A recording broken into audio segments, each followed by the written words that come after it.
sveiki kompanija, kaip visada. Nu, aš vėl į reisą išvažiavau. Vieną dieną pailsėjau. Nu, ten praeitam video aš jau viską papasakau, tai nebepasakosiu. Svarbiausia, jūs nepamirškit prenumeruoti, laikyti ir komentuoti. Na, aišku, su kiekvienu video vis kažkam tai atšoksta fantazija ir atsiprenumeruoja. Nu, ačiū ir jiems. Kaip sakant, tokių tada irgi nereikia, kurie ten neaišku dėl ko atsiprenumeruoja ir kas, nes aš nesuprantu tokių žmonių, užsiprenumeravai, tai kam ten vėl atsiprenumeruoti. Kas nepatiko, ką aš tam labai ten spaminu. Nu, gerai. O dabar vėl reisas, bet reisiukas tai eina Berną. Bet alternatyva buvo tik tai į Daniją važiuoti, bet būčiau sekmadienį važiavus iš vis be poilsio. Nu, arba dabar važiuoti. Bet užtat bus, dabar turėsiu varyti iki pirmojo iškrovimo 16 valandų. Nu ką, čia išsipuošia Lenkai. Aš prašventę pas juos, kaip nauji metai. Ir Lendam išsipuošia. Šventė gal kokia. Nu jau šitą tiltuką pažįstate. Turbūt jau trečią kartą iš serijos. Trečias video iš eilės, kur važiuojame pro Vroclavą tiltą. Na, pažįstate šitą tiltą? Jis irgi atpažįstamas. Pamatai šitą tiltą ir jau žinai, pro kur važiuoja. Atspėjat matyt. Chemnicas. Čia yra Chemnicas.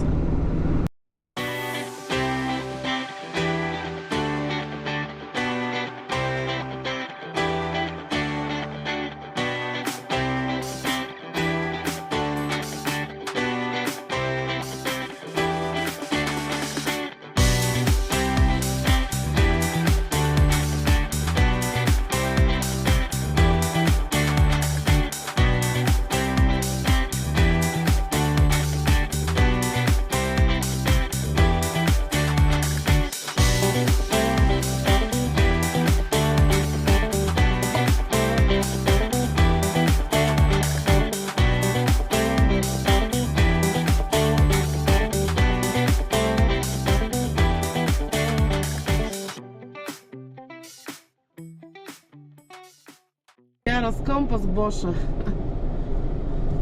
Dar niekas turbūt nėra važiavęs iš šito kampo. Nu, yra aišku važiavę, bet iš tokio kampo dar nesivažiavo.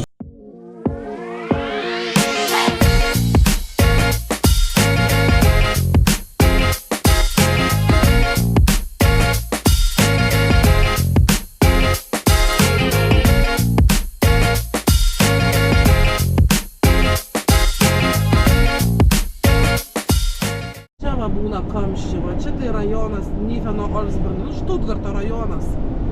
Čia amžinas remontas turbūt bus, amžinas. Daug dievė važiuoti dieną. Kamštis kilometrinis. Tai čia negali važiuoti antrą juostą, bet tom fūrom, čia pusę dienos su tom fūrom čia sėdėsi. Čia striomna važiuoti. Per daug striomna tenai antrą tą juostą.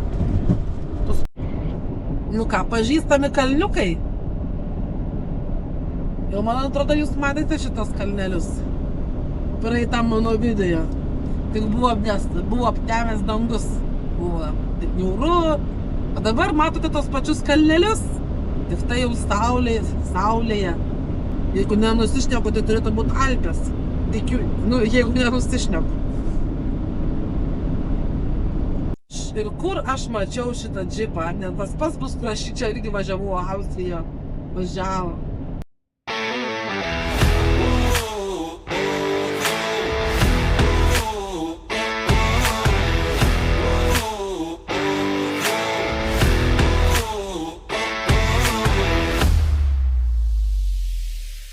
Atpažįsta kokia čia vietovė. Manau, labai gerai žinoma. Ir žinot, pagal ką galima, ne pagal kalnus, o pagal va tuos autostradų šlagbaumus. Tai kaip galvojate, kokia bus šlagbauma, kokia šalis čia? su tokiais šlagbaumais.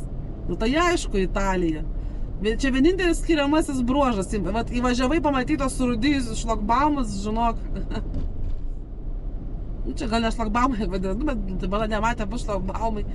Bet bus Italija, kaip sakant. O, vo čia tai dieva. Žiūrėk, keltuvai. Čia būtų galima pasivažinėti. A, čia būtų fainai. Su tais keltuviukais pravažiuoti. Ale kartais būna nelaimė su tais keltuvais. O dar Italijai čia biškai pavojinga. Jie čia nelabai, taip man atrodo, priežiūrą gerą daro. Nes vieni kelius pasižiūrėjus yra tragedija. Jūs skundžiatės, Italijai, nu, Lietuvos keliais, bet žinokit, Italijai keliai ne ką geresni, čia tik autostrada gera yra. O jau šunkeliai, žinokit, ten krenta dėl planšetės iš laikiklių. Bet čia jau čia talonėlis bus.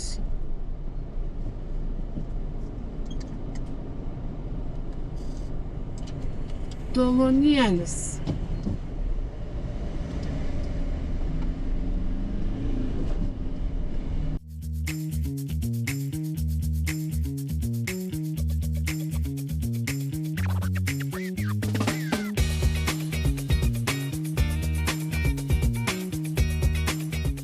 Italijai eismas. Eismas žiaurus. Geriausia važinėti mokamais, tas čia mažiau tų triperių. Ir Italijose nėra tų tokia viduriuko. Jie greitai važiuoja, arba labai lėtai smaugosi. Ir jeigu, pavyzdžiui, paprastai, jeigu autostrada yra 40, tai jie vis tiek važiuoja greitai, ten 100 kokį. Bet jeigu jie važiuoja labai lėtai visi, va taip visa masė, lėtai pagal taisyklės, tai irgi būkite atsargus, nes reiškia, yra radaras kažkur. Nes paprastai jie čia pagal taisyklės nelabai važiuoja tie vietiniai. Taip pat Italijai patinka, va žinot kas, kad yra degalų kainos prie kelio iš anksto parašyta, kokia bus artimiausia degalinė ir nurodytos kainos tų degalų. Tu daug mažiau orientuojasi, kur stoti, kokios kainos, kokia degalinė. Kai, pavyzdžiui, pas mus tai važiuoji, nežinai kokią kainą, turi užsukti degalinę, o čia jau būna prie kelio tos degalinės. Na ir aišku, nemokami tualetai, dušai, bet čia aišku, tose mokamuose keliuose. Ir aišku, Italijoje reikia atsargiai vairuoti, nes jie nerodo posūkio. Dažniausiai mėgsta važinėti be posūkio ir apsižergia juostas. Tai būna kartais, kai 3 juostas, tave iš vienos pusės vienas stumia, iš dešinės pusės į kitą pusę stumia. Toks sudėtingas atvejis. Todėl reikia būti atsargiam. Bet jeigu jie važiuoja, tai važiuoja. Va ten matote, nemokami keliai, kas darosi, nemokamose keliuose, piko metas. Tai nepravažiuot kamštis. Nemokamuose mes važiuojame. Čia ačiū Dievui, kad ir vokiečiuose padaryti mokamus kelius, gal tai kebabiniai visi dingtų iš kelių. Čia va gerai, va tie nemokami yra, kad čia mažai vatuoja. Čia va visas va tas pakraštys va yra saulės baterijos. Italija. Išnaudoja autostrados va tą visą. Dar nieko nemačiau, niekur. Tik Italijoje va. Saulės baterijas iškloja. Aišku, čia labai gerai saulė šutina. Va technologijas. Taip leidžiamės. Leidžiamės.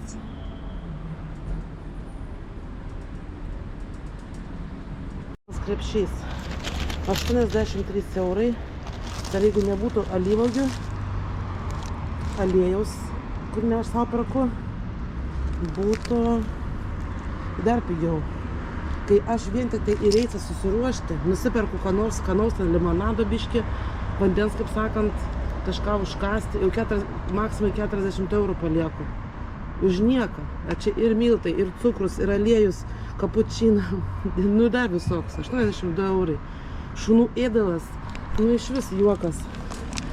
90 ar 73 centai. Kur pas mus jau čia vos net 2 eurus moki už tokį. Arba būna, tai nieko gero. Čia viduj yra ką. Labiau šunys šitą tai valgo. Ir labiau valgo negu mūsiškius. Vaizdelis gražus, vaizdelis gražus. Italija. Nuo pirmadienio kaip įsėdau į mašiną, va taip dar dabar vairuoju. Tik tai šiku, miegu ir vairuoju. Atstumai, aš nežinau, nuo vieno, o dabar va vėl vakarą atpilinau 7 valandas, o dabar va vėl 7 valandas. Ir ką, paskui rytoj tu vėl varysi iki namų tenai parą laiką. Dar kol pasikrausi, vienu žodžiu, jau stogą raunu. Koksai rytas, koksai rytas. Gražus rytas. 7 ryto, Vokietija, Alsfedo miestas.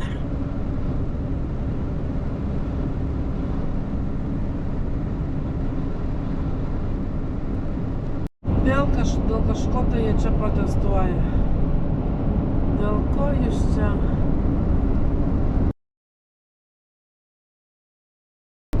Protestuojat, neaišku. Kryžius apsistatė. Nu ką? Kompanija. Jau žinokit, man visiškas autas. Bet ne fiziškai, nes aš 12 valandų ilsėjau su vokiečiais, nes aš nebegalėjau važiuoti. Bet aš morališkai nebegaliu važiuoti. Viską, aš pertekiau čionais. Žinokit, visgi, važiuoti visą savaitę, kiekvieną dieną po 8 valandas kaip minimum nesustojus, va taip atsikelt 8 ryto ir iš mašinos išlipti kokią 22 valandą ar 23. Ir taip kiekvieną dieną, dar dieną išsiveikiant kamščiuose didžiuliuose. Nu, žinokit, nu viskas, autas. Dabar šeštadienis, 14 valandų. Jeigu aš būčiau nepavargus, aš apsavai namuose būčiau, bet aš nebegaliu. Bet kuo tu čia daugiau stovinėsi, tuo tu ilgiau važiuosi. Tada turit, kad amžinybę važiuoji. Iš tikrųjų, kai vienu įpu parvažiuoji, daug greičiau tas laikas praeina. Kai va taip stovinioji, ilsiesi, labai ilgai važiuojasi. Bet kad aš morališkai nebegaliu viskas, įsivaizduokit, dar 8 valandas važiuoti man vieno... Man žinokit, jau nervinis tikas čia tikrai, žinokit. Čia kaip aš sakau, tacho ten skaičiuoju, tenai 9 valandas važiuoju ten tiek. Bet iš tikrųjų, aš neskaičiuoju savaitės bendro laiko. Ir kas ten žino, farai mane sustabdė vokiečiuose, paskaičiuotų tą bendrą laiką, sakytų, pas tave brangioji bendras laikas jau viršytas. Dėl to tu čia jau komos būkliai. Čia tikrai, kad viskas yra apskaičiuota iš tikrųjų. Čia neįmanoma taip važiuoti. Panašu ir lenkai pradeda ant tiltų medžioti. Taip stovi ten kažkas ten matosi, nu žmogelis kažkoks tai. Ir taip kažkas ten padėta, taip nesuprasi, nei tai kameros, nei tai kas ten neaišku. Nu gal ten šiaip žmogelis kažką fotkina. Nu bet ten taip neaiškiai, taip dvi kažkas stovai kažkokie tai. Ir paskui taip toliau važiuoja pas mus, tai žinot, iš karto išrištum, kad stovi mašina kažkur šalia. Ir ten taip toliau pavažiavus, taip nu kokį, nežinau, 100 metrų. Laukuose, taip ant keliuko už autostrados kažkoks tai juodas tokia mersas stovi. Ir kažkas ten irgi neaišku sėdi. Ir aš spėju, ar ten nebus ten farai sėdi tenai va, o jūdas į kamerą, kad nekristų akį ant tilto. Ir tu taip neatkreipsi dėmesio ir šana ir pagausi. Ir ten tos kameros tokios mažytės, siauros, jos net nesimato. Pas vokiečius būna, tu pamatai, kad ant tilto ten kažkokia kamera kabo, pastatyta. O čia pas juos tokie siauridės tokiukai, net nesimato labai gerai. Ten aš pamačiau tik dėl to, kad ten kažkoks tai žmogus stovyti, ten kažką darė, stoviniavo, tos stovas. Tai vat būkite atsargus ir Lenkijoje, jie čia irgi matas jau pradėjo gaudyti. Tai ten gal tus telefončiukus va gaudo, dar visokius atstumus va dažniausiai gali būti. Ne tiek greitai gal gaudo, kiek va tos tokius va mėgėjus ką nors veikti. Vėl kažkoks vaizdelis gražus. Vėl kažkoks gražus vaizdelis.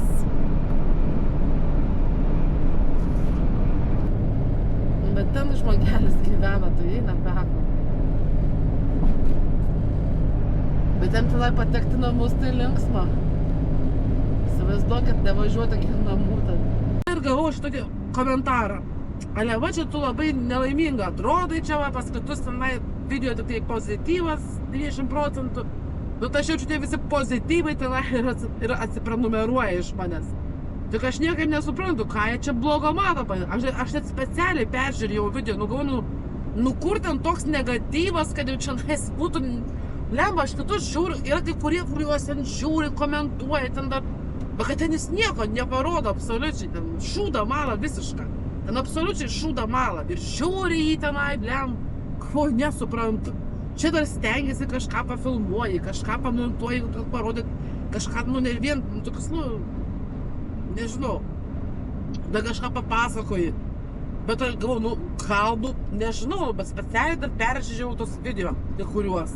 Nėra, aš ten nematau tokio, kad labai tokio didelio, ten kažkokią tai negatyvą, ten kažkokią tai paprasčiausiai ir pasakoju istoriją ir viskas, arba kaip ten viskas vyksta, arba grinai emocijas, va, kaip čia būna, realybę rodau. Bet kad tenai, gal tai vienintelis mano blogumas, kas ir man nepatinka, va, biški, bet aš nežinau, nesinori ten tų visokių montažų, ten filtrus visokius ten dėtis, tenai trinti kažką, tai kad labai dirbtinai viskas būtų. Vienintelis, kas man nepatinka, gal va tas va sudaro įspūdį, gal net ir aš spėju, va tas va visiems ir sudaro įspūdį, kad aš čia tipo labai nelaiminga, čia negatyvas, žinai, kad mano tas tonas toks kalbėjimo. Nes aš pati pastebėjau, atrodo, aš likti taip normaliai, išneku, kad tai specialiai pasistengtų, taip šnekėti biškai ramiau, taip kažkaip tai. Bet paskui, kai išmontuoju, ką tai jau permontuosi, viską perrašys iš naujo, ten visus filtrus dėtis irgi, būna toks jaučiasi dirbtinis balsas. Kad man tas biškai toks irgi, toks tonas kažkoks biškai toks, gal per aukšto dažnio, toks biškai toks jausmas, atrodo, kad aš irgi taip va, ar tai skūščiausi, ar tai ten isteriškai kažką pasakočiau. Mano gal toks tonas balso yra, aš pavydžiu va tiems, kurie turi tokią iškalbą gerą, tokią ramią, lėtą, aiškę iškalbą. Aš kaip visą laiką tyliu, man ir su kuo kalbėtis, ir dar pas mane šiaip mintis eina greičiau negu kalba. Aš atprantu šnekėti ir man jau sunku, atrodo, kad jis ir sakinį reksti. Žinot, kad niekada su nieko nešneki, visą laiką tyli, tai tas ir gaunasi, žinot. Aš klausau video, galvoju, velės, atrodo, normaliai šneku. Ramiai, o čia video atrodo, kad aš tenai vos neįsterikuoju arba nervuojasi. Nors aš tai visai nesinervuoju. Ramiai pasakoju situaciją. Tai va, vienu žodžiu. Bet aišku, kaip sakau, aišku, aš sutinku, aš esu šiek tiek negatyvi, bet tas negatyvas čia man per gyvenimą taip susidaro. Žinot, kai visą laiką toks va, kaip aš dabar juokauju, galvoju, kur surasti tokį darbą, kur bent 10 metų galėtum ramiai dirbti. Jau atrodė čia jau, va, pagaliau kažkokią tai radau darbą, kur patinka vairuoti ir atlyginimas toks neblogas palyginus su prekybos centrais. Jau atrodė viskas ok. Ir kaip visada, 2 metus padirbai ir prasideda krizė. Tai dabar irgi padirbai 2 metus ir prasidėjo tie visokie covidai, karai ir panašiai. Ir vėl sėdi žopoje, ir vėl atlyginimas prekybos centro lygio, ir vėl pinigų nėra, ir žodžiu, vėl vos ne naują darbą reikia ieškoti. Galvoju, kiek galima, aš labai nemėgstu. Kažkur ten vėl, dar gaila įdirbę, žinot, tiek va pradirbus, tu jau viską žinai, man gaila įdirbę. Dabar vėl kažkur nuo naujo pradėti, kažkaip irgi abydna. Ir čia irgi turi savo pliusų tas darbas, gali išvažiuoti kažkur tai va į užsienį, kažko apsipirkti, tikko negu pas mus. Ekstra atveju irgi tu būsi užsienį, jeigu ką galėsi pabėgti lengviau negu iš Lietuvos. Toks vis tiek, patirties vis tiek yra. Tai tokių pliusų turi, tai tik tas va labai... Aš dar noriu sulaukti labai Tacho, kai ves Tacho pasižiūrėti, koks bus darbo principas. Gal tada kažkaip gyvenimas pagerės šiek tiek, net ne taip nusivarginsi. Kaip sakant, tą pozityvumą kiti, tai aišku, jie yra pagavę sistemą, kaip filmuoti. Aš iš praktikos galiu sakyti, kad žmonės nemėgsta teisybės, jie nemėgsta teisybės. Jiems reikia gražios pasakos, vaidinti, kad yra labai gražu, tą pozityvą visą, tada tave ir žiūrės ir viską. Jie yra pagavę sistemą ir jie tai rodo. Čia aš irgi galiu labai gražiai viską pasakoti, rodyti, sumontuoti taip, kad čia atrodys, o Jėzus, svajonių darbas. Čia paskui ir kiti rašo, oi, čia mano svajonių, prisižiūri tų pozityvių filmukų. Ir tada, oi, čia mano svajonių darbas, aš irgi noriu dirbti, kur čia ieškoti. Tai aš jau atkalbinėjau žmonės, aš jau noriu praverti akis. Mažiau žiūrėkite tuos filmukus ir net netikėkite visko, ką rodo. Ten daugelį vaizdų ten gali specialiai suvaidinti, kad ale tu tai darai, nors tu nedarai. Aš ten, nes ten sakau, ten realybė yra vis tiek kitokia. Ir kitu matai, aš irgi kitos video žiūriu, man irgi jie labai gražus atrodo, aš ir savo kaip pasižiūriu, kartais atrodo, o visai gal irgi nieko būtų dirbti. Bet kad tu žinai, kas už to video slypi ir ką tu gavai sumontavusi, tai čia toli gražu. Tai aišku, atsiminkite, kad mes negalime visko pasakoti. Kaip ir aš negaliu visko pasakoti, ir jie negali visko pasakoti. Nes atsiminkite, kad ne tik jūs žiūrite tos video, žiūri ir visa valdžia, visa ten, dar nežinia, kas žiūri. Tai paskui prasideda tenai, žinot, ai, ne tai pasakei, ne tą pasakei, o ne tas taip, žinai, tokias nesąmonės, kreivi žvilgsniai ir panašiai. Dar kažkas yra išrišęs, kur aš dirbu, tai ten irgi prasideda. Aš nenoriu, kad čia pasietų mano tos pasakojimus su konkrečia įmonė. Prie ko čia ta įmonė? Čia visos tos įmonės, aš jeigu ir pasakoju, jos visos yra vienodas praktiškai. Jos visos yra vienodas ir ten labai kažko tai skirtumo nebus tarp jų. Ten vienas ten pliusas tenai, kitur minusas, kitur ten, nebus idealios įmonės, nebus. Bet jos vis tiek yra daugmaž principas yra tas pats. Nes čia, kaip sakant, visi toj pačioj baloj sėdi. Kaip ir vairuotojų, irgi nebus idealių vairuotojų. Nes jeigu jisai dirbs labai gerai, tai bus kažkas kitas blogai. Kaip aš, pavyzdžiui, aš galiu prisipažinti, aš dirbu gerai. Bet jau aš taip galvoju, kad aš gerai dirbu, bet aš taip visą laiką stengiasi viską, visur suspėji, tai panašiai, tai toliau man davei užduotį ir gali mane pamiršti. Man viskas okei.